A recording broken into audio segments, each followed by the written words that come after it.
So I welcome you all in the subject hydraulics and pneumatics. I am Shailesh Gupta from Mechanical Engineering Department, working as lecturer in Government Polytechnic Kanpur. इससे पहले कि हम लोग class शुरू करें, कुछ बातें हैं जो कि हम लोगों को पहले समझना जरूरी है। अभी पहला ही लेक्चर है। हो सकता है कि किसी छात्र को क्लास के दौरान कोई प्रॉब्लम आए रिगार्डिंग इंटरनेट, वॉइस, तो अभी किसी को घबराने की ज़रूरत नहीं है। अभी इनिशियली मैं सब्जेक्ट को बहुत ही स्लोली लेके चलूँगा ताकि हम लोग इस सॉफ्टवेयर के यूज़ टू हो जाएँ। यानी कि ये जो टेकमिंट ऐप है, इसको कैसे चलाना है, हम लोग इसको आसानी से समझ सकें। और एक और बात, अगर किसी की लाइव क्लास के दौरान इंटरनेट प्रॉब्लम से रिगार्डिंग कोई दिक्कत होती है, तो इसमें एक मैं रिकॉर्डिंग ऑप्शन भी है मेरे पास में, जो हम क्लास में आज पढ़ेंगे या आने वाली क्लासों में जो हम लोग आगे पढ़ेंगे वो रिकॉर्ड भी होगा और साथ ही साथ वो आपको नेक्स्ट डे जो है इसी ऐप पे अवेलेबल हो जाएगा। तो किसी कारणवश अगर इंटरनेट के कारण आप लोग क्लास में थोड़ा-सा ब्रेक हो जाते हैं बीच में, तो दोबारा से जॉइन कर सकते हैं और अगर कुछ छूट जाता है तो आप लोग उसको नेक्स्ट क्लास में जो है या रिकॉर्डेड क्लास में उसको नेक्स्ट डे जाके उसको फिर से देख सकते हैं। एक बात और महत्वपूर्ण मैं बताना चाहूँगा कि क्लास जो है वो इंग्लिश और हिंदी दोनों ही कम्युनिकेशन लेवल पे चलेगी। तो ऐसा नहीं है कि इंग्लिश वालों को दिक्कत होगी या हिंदी वालों को दिक्कत होगी, दोनों कोई समस्याओं को ध्यान में रखते हुए क्लास हिंदी और इंग्लिश दोनों में आपको बताया जाएगा।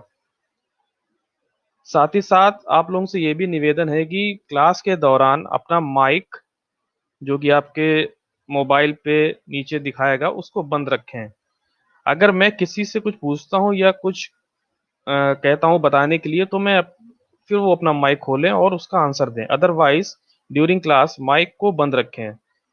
अगर माइक खुला रहेगा तो ज़ाहिर-सी बात है कि यहाँ पे प्रॉब्लम होगी थोड़ा-सा पढ़ाने में। तो इसको ध्यान में रखें और माइक जो है अपना बंद रखें। तो अभी तो 30 स्टूडेंट्स अभी तक एनरोल हो चुके हैं। आज पहला दिन है क्लास का। तो मुझे लगता है कि आपको काफ़ी सही से दिख रहा होगा स्क्रीन पे। और हाँ, एक बात और, आप इस ऐप को मोबाइल के साथ-साथ लैपटॉप या पर्सनल कंप्यूटर पे भी इस्तेमाल कर सकते हैं। अगर किसी के पास लैपटॉप है, तो वो teachmint.com पे जाके वेब पोर्टल पे एक स्कैनर आएगा, वहाँ से मोबाइल में अपना खोल के स्कैन कर सकता है। तो लेकिन अगर किसी के पास लैपटॉप या पीसी नहीं है, तो मोबाइल पे भी ईज़िली आप इसको जो है पढ़ सकते हैं। इसमें बहुत ज़्यादा दिक्कत आने वाली नहीं है।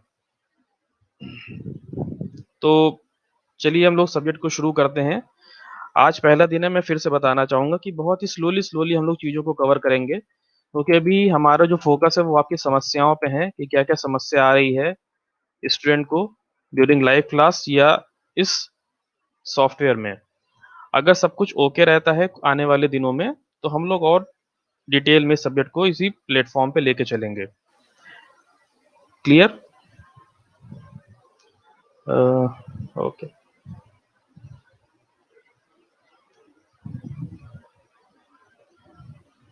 Just wait.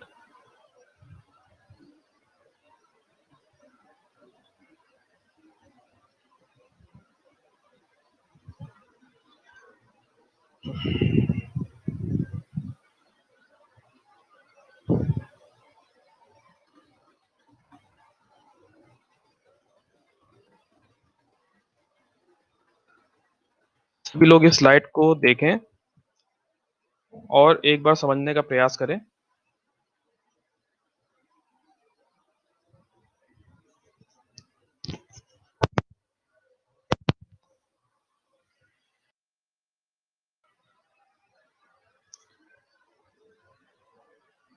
जैसे कि इस सब्जेक्ट का नाम हाइड्रोलिक्स एंड न्यूमेटिक्स है, सभी को ज्ञात है।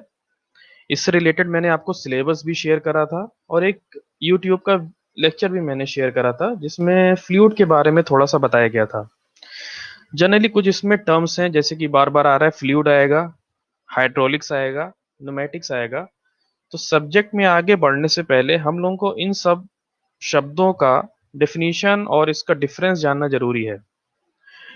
तो सबसे पहले तो हम लोग फ्लूइड की बात करें, तो फ्लूइड जिसको हिंदी में हम लोग तरल बोलते हैं, ये क्या है? ये एक पदार्थ है जिन पर जब बल आरोपित किया जाता है, तो उनका आकार परिवर्तित हो जाता है तथा वे बहने का गुण भी दर्शाते हैं, उन्हें तरल कहते हैं। ये फ्लूइड की परिभाषा है। एक बार फिर से मैं दोहराऊंगा। वे पदार्थ जिन पर जब बल आरोपित किया जाता है, तो उनका आकार परिवर्तित हो जाता है तथा वे बहने का गुण भी दर्शाते हैं, उन्हें तरल कहते हैं। तो जैसे कि हम लोगों ने क्लास 10th और 12th में भी पढ़ा होगा फ्लूइड के बारे में, तो हम लोग को पता है fluid is a substance which deforms continuously under the action of force. यानी कि जब भी हम किसी भी फ्लूइड पे फोर्स लगाएंगे उसके सरफेस पे, तो उसके अंदर एक टेंडेंसी होती है ये फ्लो करने की, यानी कि उसके अंदर कोई प्रतिरोध करने की क्षमता नहीं होती है। जैसे ही हम उस पर शेयर फोर्स लगाएंगे वो क्या करेगा? वो बहने की दशा में होगा। तो इंग्लिश में इसकी डेफिनेशन है a substance that has no fixed shape and yields easily to external pressure is known as fluid. यानी कि फ्लूइड हमारा वो सब्सटेंस होता है जिसका कोई फिक्स्ड शेप यानी आकार नहीं होता है, और वो जिस बर्तन में आप रखेंगे वो उसी बर्तन का आकार ग्रहण कर लेता है। और ऐसे पदार्थों को हम लोग क्या कहते हैं? फ्लूइड कहते हैं। और फ्लूइड के एग्जाम्पल जो होते हैं वो क्या होते हैं? गैसेस और लिक्विड्स। यानी कि लिक्विड और गैस जो हमारे हैं वो किसके अंदर आ जाते हैं? फ्लूइड के अंदर। अब हम लोग थोड़ी पुरानी बात कर लेते हैं। जैसे कि हम लोगों ने क्लास 9th और 10th में पढ़ा होगा कि मैटर होता है। मैटर को हम लोग जो है जनरली 4 कैटेगरीज में डिवाइड करते हैं। पहला होता है हमारा सॉलिड, दूसरा होता है लिक्विड, तीसरा होता है गैस, और चौथा होता है हमारा प्लाज्मा। तो जहां तक अभी हमारे सब्जेक्ट की बात है, हम लोग जो फोकस करेंगे वो बेसिकली लिक्विड पे करेंगे और गैस पे करेंगे। प्लाज्मा हम लोगों को नहीं पढ़ना है, और सॉलिड के बारे में हम लोग मैकेनिक्स में और स्ट्रेंथ ऑफ मटेरियल में ऑलरेडी जो है पढ़ चुके हैं। तो ये बात सबको क्लियर है कि सॉलिड को या मैटर को हम लोग जो है 4 पार्ट्स में कैटेगराइज करते हैं, जिनमें पहला है सॉलिड। सॉलिड क्या होता है? जिसका एक परमानेंट आकार होता है। जैसे कि एग्जाम्पल ये सब दिखाया गया, सब किसके अंदर आते हैं? सॉलिड के अंदर आते हैं, जिनको हम लोग हिंदी में ठोस कहते हैं। और इसके बारे में हम लोगों ने अच्छे से कहाँ पे पढ़ा हुआ है? अपने सब्जेक्ट मैकेनिक्स में।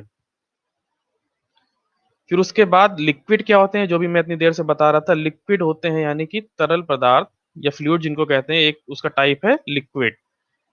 तो लिक्विड के अंदर क्या क्या एग्जाम्पल आ जाते हैं? वाटर आ जाता है, इंक आ जाती है, ब्लड आ जाता है, मिल्क आ जाता है। ये सब किसके एग्जाम्पल हैं? लिक्विड के। फिर आता है हमारा तीसरा, वो क्या है? गैस। जैसे कि helium, carbon dioxide, methane, etcetera. ये सब किसके अंदर आ जाती है? हमारे गैस के अंदर।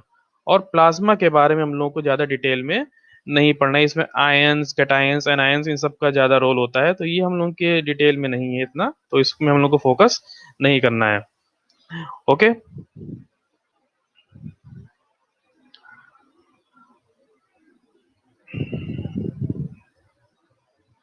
तो अब नेक्स्ट स्लाइड में आते हैं, जिसमें हम लोग देखते हैं कि जो नेक्स्ट हमारा वर्ड है वो है हाइड्रोलिक्स।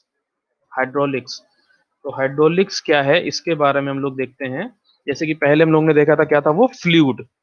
ये क्या है? हाइड्रोलिक्स। दरअसल मैं ये बताना चाहूंगा आप लोगों को कि इस सब्जेक्ट का पहले जो नाम था वो था hydraulics and hydraulic machines. Hydraulics and hydraulic machines, जो कि ये बदल के क्या हो गया है? Hydraulics and pneumatics. तो हाइड्रोलिक्स क्या होता है? हाइड्रोलिक्स जो है ग्रीक वर्ड से आया है, जिसमें कि 2 पार्ट हैं, एक है हाइडर और दूसरा है ऑटस। तो हाइडर का मतलब होता है वाटर या पानी, और ऑटस का मीनिंग होता है पाइप। तो इसमें हमको ये चीज क्लियर में समझ में आ रही है कि it is a branch of science that deals with practical application of liquid such as water in motion.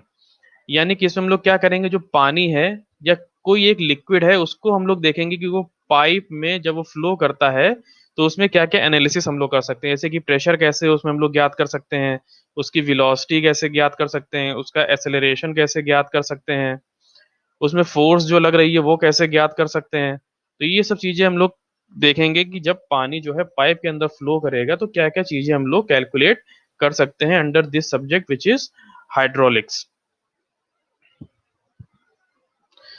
तो ये सब कुछ एग्जाम्पल्स हैं इस सब्जेक्ट के, जो कि इसका प्रैक्टिकल एप्लीकेशन है। इसमें पहला जो फिगर बना हुआ है वो क्या है हमारा, हाइड्रोलिक लिफ्ट। तो ये हाइड्रोलिक लिफ्ट है। इसमें हाइड्रोलिक लिफ्ट का काम क्या होता है कि कम फोर्स लगा के हम लोग एक भारी चीज, जो कि ये कार है, इसको हम लोग इजीली अपवर्ड इसको मूव कर सकें। ठीक। तो यहाँ पे एक फोर्स लगाएंगे हम लोग इस तरफ पे, और ये क्या है, automatically as per Pascal's law यहाँ पे भी एक फोर्स लगेगी और इस कार को ये ऊपर उठा देगी। इस डिवाइस को हम लोग क्या कहते हैं, हाइड्रोलिक लिफ्ट। और ये उसका कुछ इस तरह का डायग्राम है। फिर दूसरा इसमें एग्जांपल है मेडिकल बेड। आप सभी लोग हॉस्पिटल में गए होंगे कभी ना कभी, तो वहां पे देखते होंगे बेड जो है वो थोड़ा सा मूवेबल होता है। एक यहाँ पे कुछ लगा होता है डिवाइस जिसको हम लोग जो है घुमाते हैं, और ये बेड जो है ऊपर नीचे जो है मूव कर सकता है। तो ये भी क्या है, एक हमारा हाइड्रोलिक का ही एक एग्जाम्पल है। तीसरा एग्जाम्पल जो आप सब लोग को दिख रहा है यहाँ पे, स्क्रू जैक इसको कहते हैं। कार अगर किसी की पंचर हो जाती है तो यहाँ पे हम लोग डिवाइस लगाते हैं कार को ऊपर उठाने के लिए, ताकि टायर हम लोग इजीली बदल सकें। और इस डिवाइस का नाम होता है स्क्रू जैक। एक और एग्जाम्पल है इसका, हाइड्रोलिक प्रेस। अगर आप लोग वर्कशॉप गए होंगे तो वहां पे देखा होगा हाइड्रोलिक प्रेस इस तरह से दिखती है। इस पे जब हम लोग फोर्स लगाते हैं तो यहाँ पे जो है कटिंग एक्शन जो है प्रोड्यूस होता है। तो ये सभी एग्जाम्पल किसके हैं, हाइड्रोलिक सिस्टम्स के। और ये एक चैप्टर है हमारा which is chapter number 5 I think. उसमें हम लोग देखेंगे कि हाइड्रोलिक सिस्टम क्या क्या है, कितने प्रकार के हाइड्रोलिक सिस्टम हम लोगों को देखने हैं। लिफ्ट हो गया, स्क्रू जैक हो गया, हाइड्रोलिक प्रेस हो गया, और भी कई सारे हैं, हाइड्रोलिक एक्यूमुलेटर है। इन सब के एनालिसिस और इनका वर्किंग प्रिंसिपल हम लोग जब चैप्टर नंबर 5 में आएंगे तो फिर हम लोग देखेंगे।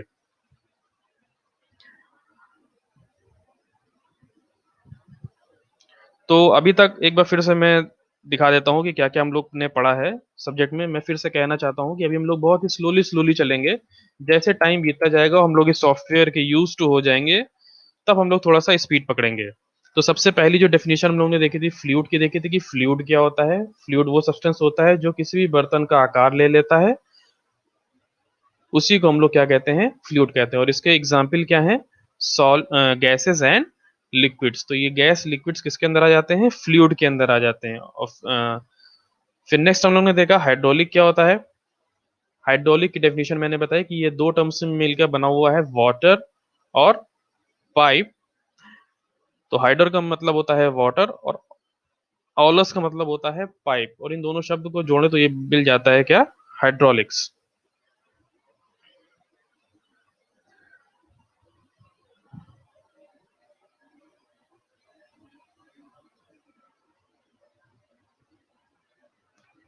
एक बात और, जिन छात्रों ने भी इनरोल नहीं करा है वो अभी भी इनरोल कर सकते हैं। और अगर इनरोलमेंट के दौरान किसी को कोई प्रॉब्लम आ रही है तो वो मुझे व्हाट्सएप पे या कॉल करके अपनी दिक्कत जो है शेयर कर सकते हैं। तो ये कुछ एग्जाम्पल्स है हाइड्रोलिक्स के और हाइड्रोलिक लिफ्ट के। ये हम लोग चैप्टर नंबर 5 में देखेंगे कि ये सब चीजें क्या होती हैं। अब जो हमारा नेक्स्ट टॉपिक है वो है प्रॉपर्टीज ऑफ फ्लूइड। तो अभी तक हम लोगों ने देख लिया है फ्लूइड क्या होता है, और फ्लूइड को हम लोग कैसे परिभाषित करते हैं, और इसके एग्जाम्पल क्या हैं। जाहिर सी बात है, किसी भी चीज को पढ़ने के लिए हम लोगों को क्या पता होनी चाहिए, उसकी प्रॉपर्टीज। जैसे कि आप लोगों ने थर्मोडायनेमिक्स में पढ़ा है प्रॉपर्टीज के बारे में। कुछ होती हैं माइक्रोस्कोपिक प्रॉपर्टीज, कुछ होती हैं माइक्रोस्कोपिक प्रॉपर्टीज, और कुछ होती हैं इंटेंसिव प्रॉपर्टीज, कुछ होती हैं एक्सटेंसिव प्रॉपर्टीज। तो जिसको जिन्होंने पढ़ा हो वो एक बार जाके थर्मोडायनेमिक्स में एक बार इजीली वहां पे रिवाइज कर सकते हैं कि प्रॉपर्टीज क्या होती हैं। तो प्रॉपर्टी जनरली कुछ नहीं है, अगर इनकी डेफिनेशन बताया जाए तो प्रॉपर्टी वो होती है जिसको हम लोग मेजर कर सकते हैं। तो generally we can say all measurable characteristics are known as properties. यानी जिन भी चीजों को हम मेजर कर सकते हैं उनको हम लोग क्या बोलते हैं, प्रॉपर्टी बोलते हैं। जैसे कि वेट, वेट हमारा प्रॉपर्टी है। वॉल्यूम, ये हमारा प्रॉपर्टी है। Internal energy, temperature, density, specific gravity, ये सब हमारी क्या है, प्रॉपर्टीज हैं, क्योंकि इनको हम लोग मेजर कर सकते हैं किसी न किसी डिवाइस की हेल्प से। अब ऐसी कौन सी चीज है जिनको हम लोग मेजर नहीं कर सकते और जो प्रॉपर्टीज नहीं है वो क्या है? जैसे कि स्मेल। अगर स्मेल की बात करें तो इसको हम लोग क्या कर सकते हैं? मेजर नहीं कर सकते हैं, तो ये एक क्या है? प्रॉपर्टी नहीं है। टेस्ट। टेस्ट भी हमारी क्या है? प्रॉपर्टी नहीं है। This is also not a property, क्योंकि इनको हम लोग जो है मेजर नहीं कर सकते। फॉर एग्जाम्पल, अगर किसी जगह 10 लोग हैं तो हो सकता है किसी को एक पर्टिकुलर टेस्ट पसंद आ रहा हो और किसी को एक पर्टिकुलर टेस्ट पसंद ना आ रहा हो। उसी तरह स्मेल भी होती है, किसी किसी को स्मेल बहुत ज्यादा आ रही है और किसी किसी को हो सकता है स्मेल बहुत कम आती है। तो ये भी क्या है? इनका कोई एक स्पेसिफिकली इनको हम लोग जो है आइडेंटिफाई नहीं कर सकते, इसलिए ये क्या है? प्रॉपर्टी नहीं है। प्रॉपर्टी वही होती है जिनको हम लोग एक्यूरेट और एग्जैक्ट मेजर कर सकते हैं। जैसे कि वेट है, तो हम लोगों को सबको पता है कि वेट हमारा कितना है। फॉर एग्जाम्पल, किसी का वेट है 60, किसी का वेट कितना है 70, तो ये हम लोग क्या बोल रहे हैं? एकदम एग्जैक्ट बोल रहे हैं। थोड़ा सा इधर उधर हो सकता है लेकिन बहुत ज्यादा नहीं। लेकिन स्मेल और टेस्ट, इनका कोई मेजर करने का तरीका अभी तक नहीं है, इसलिए ये प्रॉपर्टी के अंदर नहीं आती हैं। तो आज जो सबसे पहली प्रॉपर्टी है जिसके बारे में हम लोग पढ़ेंगे वो क्या है? डेंसिटी। डेंसिटी सबने पढ़ा होगा, क्लास 9th 10th 11th 12 सब में ही सबने पढ़ा होगा। तो डेंसिटी क्या होती है? डेंसिटी को हिंदी में हम लोग बोलते हैं घनत्व। घनत्व। और इसका एक और नया नाम है मास डेंसिटी।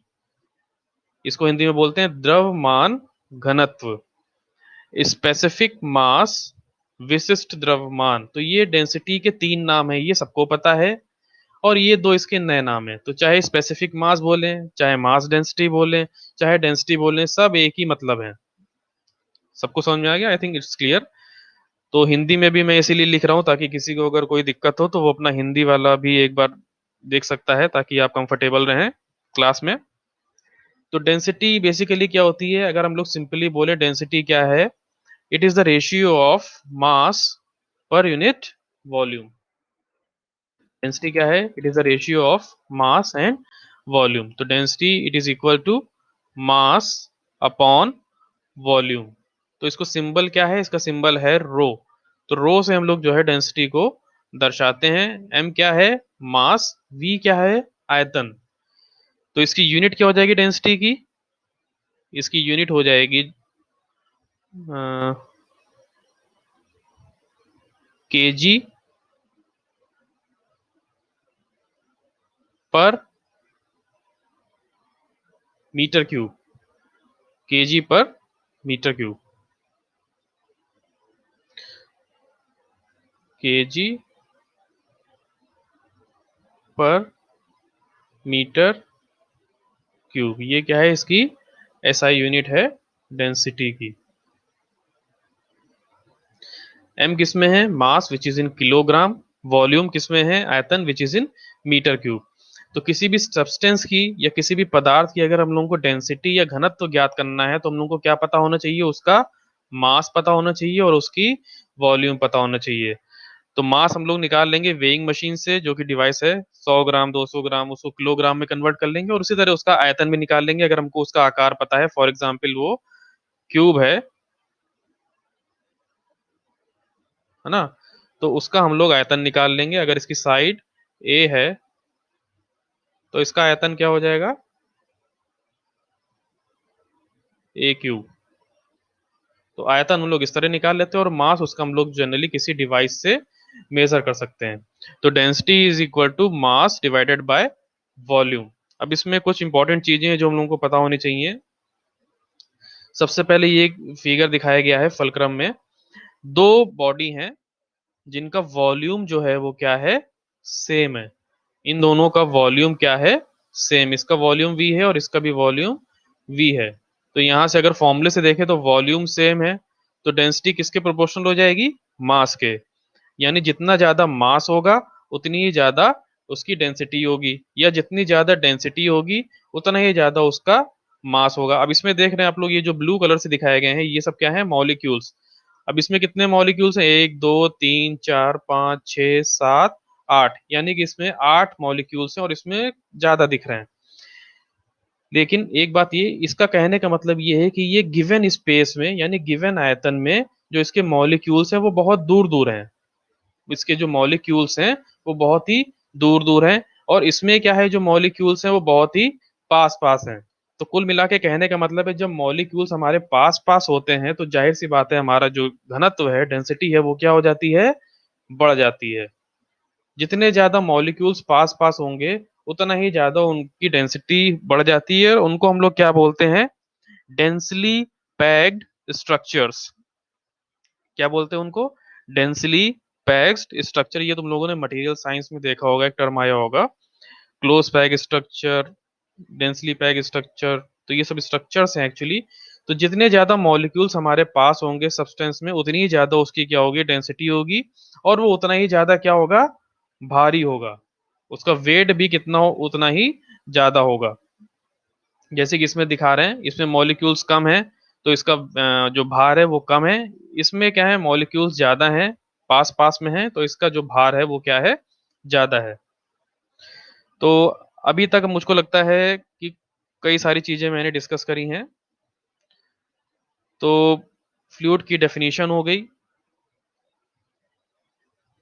हाइड्रोलिक्स देख लिया क्या होता है। इसका जो दूसरा टर्म है विच इज न्यूमेटिक्स, वो हम लोग थोड़ा देर में पढ़ेंगे। पहले हम लोग हाइड्रोलिक्स के बारे में देखेंगे। जब न्यूमेटिक्स के बारे में पढ़ेंगे तो हम लोग हाइड्रोलिक्स और न्यूमेटिक्स में क्या डिफरेंस है ये हम लोग बेसिकली उस टाइम पे डिस्कस करेंगे।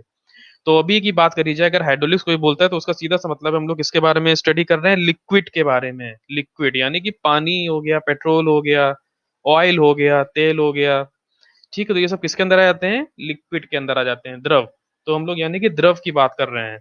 गैस की बात अभी हम लोग नहीं करेंगे, वो हम लोग किस में करेंगे, न्यूमेटिक्स जब पढ़ेंगे तो हम लोग उस क्लास में जो है गैस की बात करेंगे। तो प्रॉपर्टीज ऑफ फ्लूइड मैंने डिस्कस करी है। एक प्रॉपर्टी मैंने बता दी है, डेंसिटी, जिसके बारे में मैंने बता दिया कैसे इसको मेजर करते हैं, और क्या क्या इंपॉर्टेंट फैक्टर्स है डेंसिटी से रिलेटेड जो हम लोगों को पता होने चाहिए। अगर मॉलिक्यूल्स पास पास हैं तो इसका मतलब उसकी डेंसिटी ज्यादा है। अगर मॉलिक्यूल्स दूर दूर हैं गिवन आयतन में, गिवन वॉल्यूम में, तो इसका मतलब उसकी डेंसिटी क्या है, कम है। और इसकी एसआई यूनिट मैंने क्या बता दी है, केजी पर मीटर क्यूब। तो आज की क्लास अभी इतना ही रखते हैं। धीरे धीरे हम लोग जो है क्लास की टाइमिंग और अपने डिस्कशन के जो टॉपिक है वो धीरे धीरे बढ़ाएंगे, ताकि जो प्रॉब्लम्स आ रही हैं वो इनिशियली ही रेक्टिफाई हो जाएं, और आने वाली क्लासों में किसी भी छात्र को इसी तरह की प्रॉब्लम ना आए। तो आई थिंक अब हम लोग कल मिलेंगे। और ये जो रिकॉर्डेड लेक्चर इसका है, अगर किसी का छूट जाता है या किसी को दोबारा से पढ़ना है, तो रिकॉर्डेड लेक्चर जो है थोड़े समय के बाद, जनरली 24 आवर्स इसमें टाइम दिया है, बट कभी कभी जल्दी आ जाता है, तो वहां पे जाके रिकॉर्डेड लेक्चर्स में आप लोग ये दोबारा से देख सकते हैं या दोबारा से सुन सकते हैं। Okay, thank you.